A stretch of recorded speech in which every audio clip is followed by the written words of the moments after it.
Viewers, आज की video में हम डिस्कस करेंगे मिचेल फूको का बहुत ही इम्पोर्टेंट कॉन्सेप्ट, पावर नॉलेज। फूको एक फ्रेंच फिलोसोफर, हिस्टोरियन और सोशल थियोरिस्ट थे जिन्होंने बहुत सारी फील्ड्स में अपनी कंट्रीब्यूशन दी, जैसा कि फिलॉसफी, सोशियोलॉजी, साइकोलॉजी और लिटरेरी क्रिटिसिज्म वगैरह। फूको 15 अक्टूबर 1926 को फ्रांस में पैदा हुए और एक मिडिल क्लास फैमिली से बिलोंग करते थे। फूको शुरू से ही बहुत ज़हीन थे। उन्होंने एकेडमिकली बहुत अच्छी परफॉर्मेंस दिखाई। पेरिस में इकोल नॉर्मल सुपीरियर यानी ENS से फिलॉसफी और साइकोलॉजी पढ़ी। 1950s में फूको ने साइकोलॉजिस्ट के तौर पर काम करना शुरू कर दिया और मेंटल इलनेस पर रिसर्च की। 1960s में फूको ने लिखना शुरू कर दिया और उनकी राइटिंग्स बहुत फेमस हुई। उनके इम्पोर्टेंट वर्क्स हैं madness and civilisation, the birth of the clinic and the order of things. 1975 में उनका बहुत ही famous work discipline and punish publish हुआ, जिसमें उन्होंने मॉडर्न सोसाइटी के डिसिप्लिनरी मैकेनिज्म के बारे में बात की। इसके अलावा फूको ने अपनी राइटिंग में बहुत सारे थीम्स एक्सप्लोर किए, जैसा कि सेक्सुअलिटी, गवर्नमेंटालिटी और relationship between power and knowledge वगैरह। 25 जून 1984 को फूको की डेथ हो गई, तब उनकी एज 57 ईयर्स थी। तो चलिए उनके पावर नॉलेज कॉन्सेप्ट को समझने की कोशिश करते हैं। नॉर्मली हम सोचते हैं कि पावर और नॉलेज दो अलग अलग कॉन्सेप्ट्स हैं। पावर पॉलिटिक्स से एसोसिएटेड है और नॉलेज पैडागोजिकल है, यानी टीचिंग और एजुकेशन के रिलेटेड है। लेकिन फूको कहता है कि पावर और नॉलेज इंटरकनेक्टेड हैं, ये आपस में जुड़े हुए हैं, इनका एक दूसरे से बहुत क्लोज लिंक है। पावर नॉलेज प्रोड्यूस करती है और नॉलेज पावर क्रिएट करता है।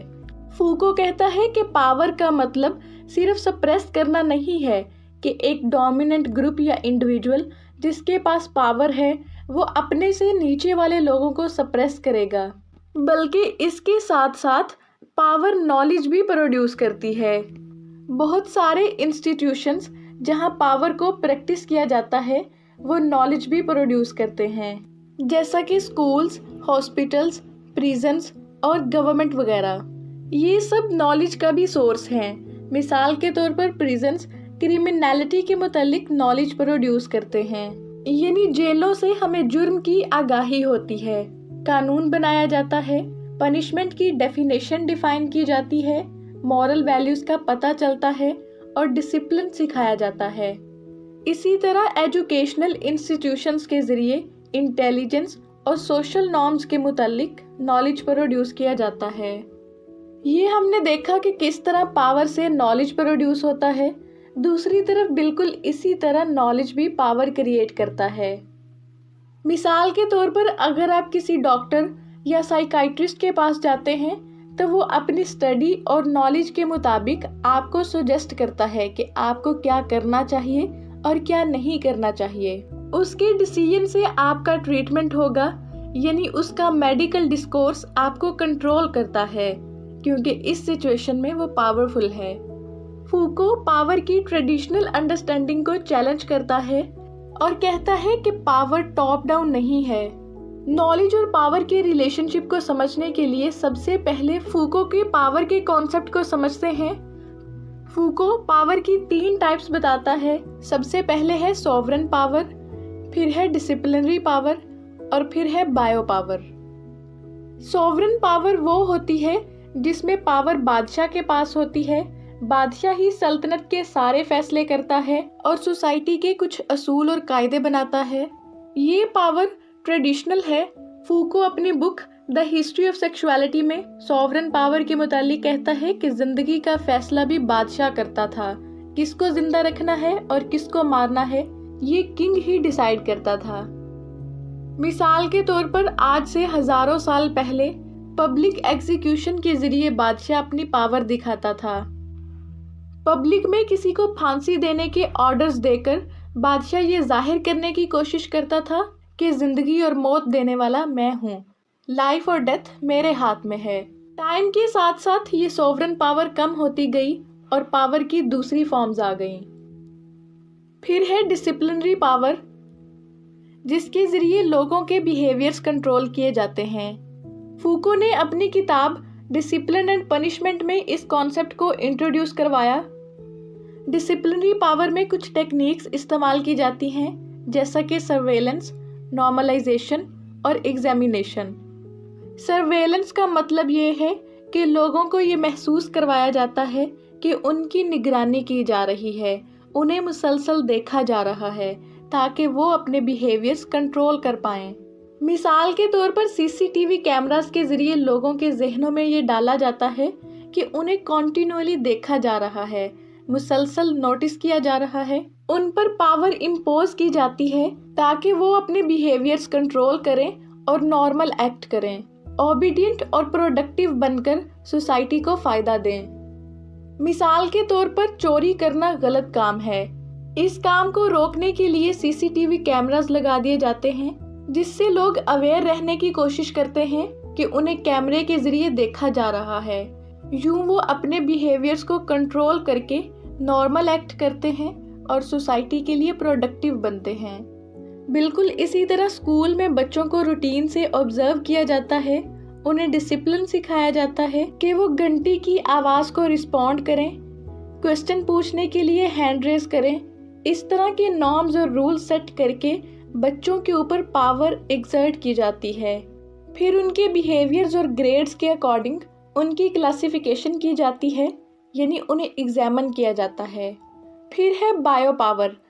बायो पावर में बायोलॉजिकल प्रोसेस और पॉपुलेशन को कंट्रोल किया जाता है। मॉडर्न स्टेट्स और इंस्टीट्यूशंस ऐसे मैकेनिज्म बनाते हैं जिनके थ्रू पॉपुलेशन को मैनेज किया जाता है। ये पावर साइंटिफिक नॉलेज के थ्रू एक्सर्ट की जाती है। हेल्थ, फिटनेस और रिप्रोडक्शन की इंफॉर्मेशन दी जाती है। फूको कहता है कि बायो पावर दो तरह की होती है, पॉजिटिव भी और नेगेटिव भी।